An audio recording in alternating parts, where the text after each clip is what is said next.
Today, a pretty big day because today both Minnesota and Wisconsin are going to hold primaries for several major elections. Polls open soon, under an hour now, as voters will decide who's going to be on the ballot come November. Yeah, like you said, polls open at 7. They'll stay open until 8 o'clock tonight. It's important to note if you're in line by 8 p.m., you can vote even if you don't reach the front of the line, until after 8. Towns with less than 500 residents are not required to open their polls until 10 a.m., although many choose to open at 7 regardless. To find out if your town's voting starts later, you can visit the Secretary of State's website for a list. The races getting the most attention are for governor and the seat to take over Senate seat of Senator Tina Smith. Now, for Senate Democrats vying for that Senate seat, Representative Angie Craig, Lieutenant Governor Peggy Flanagan, they are the top candidates. Craig is the more moderate option, touting her ability to work across the aisle. Meanwhile, Flanagan is a progressive champion, securing support from big names like Senators Bernie Sanders and Elizabeth Warren. Let's move to the Republican side for the U.S. Senate, because surveys have shown broadcaster Michelle Tafoya with a significant lead over her two opponents, Adam Schwartz and Royce White. As for the governor's race, analysts are watching a possible surprise with the Republican nomination. Party-endorsed Kendall Qualls is polling in third place. Recent polls show House Speaker Lisa Demuth closing the gap with frontrunner Mike Lindell. On the DFL side, Amy Klobuchar is leaving her seat in the U.S. Senate to run for governor. She's all but guaranteed the party's nomination.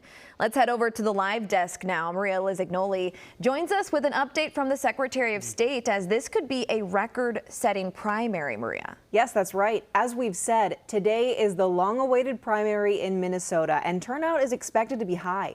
State officials have been preparing for federal observers at some polling locations. But still, the absentee and mail ballot numbers have already topped the highest non-presidential primary year, with more than 200,000 people already voting. That could mean a turnout that exceeds 22%, which is also going to be setting a record. Since Ramsey County and Hennepin County both said they don't want the federal observers inside the polling places, they will be outside.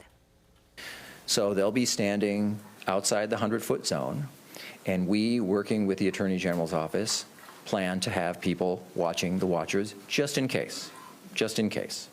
I think that's a reasonable thing to do given the record of the last several months and the very real concerns and even anxieties that people have about the Justice Department in particular.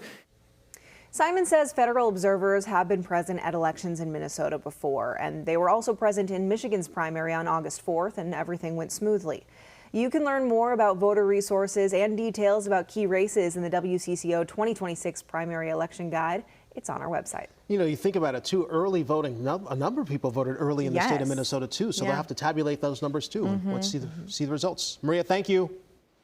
You can stay with WCCO once the polls close tonight. We'll have results here on TV and WCCO.com/results, plus special coverage from 9 p.m. until 10, streaming on CBS News Minnesota.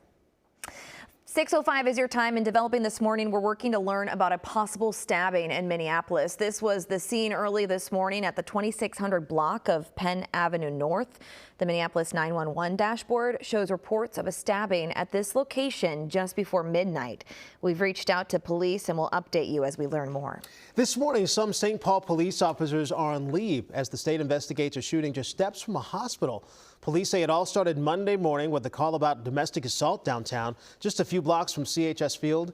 Investigators spotted the suspect outside nearby Regents Hospital, and when they tried to stop him, police say he pulled out a gun and pointed it at officers.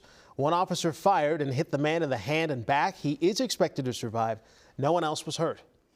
Developing in South Minneapolis, first responders took a man to the hospital after a police squad car hit him at George Floyd Square. But officers say there was no one behind the wheel. Here's what happened. A Minnetonka officer was working in Minneapolis Monday morning and chased down a burglary suspect. During the arrest, his empty squad somehow hit the suspect.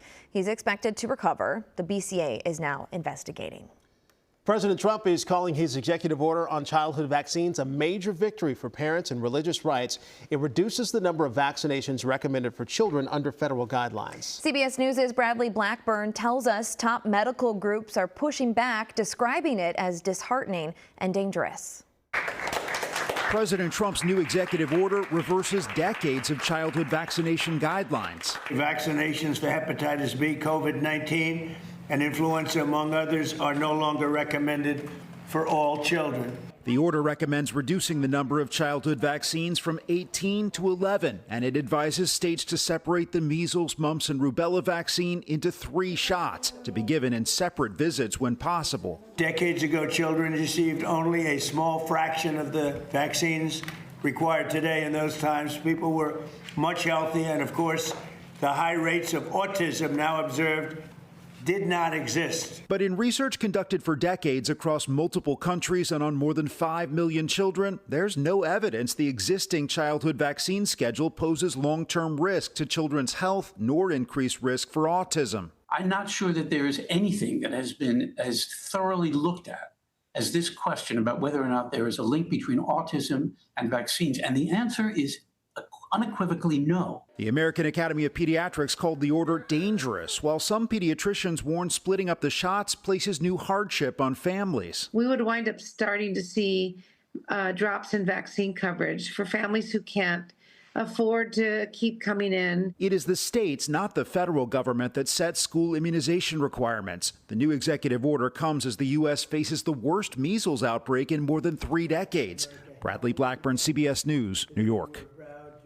President Trump yesterday acknowledged that the order issues recommendations, not mandates, adding parents can still choose what shots to give their children. And the Autism Society of Minnesota says it's appalled by the president's decision. The group said in part, quote, this executive order conflicts with scientific evidence and best practices, undermines access to vaccines, and does nothing to protect religious freedoms that were under no threat.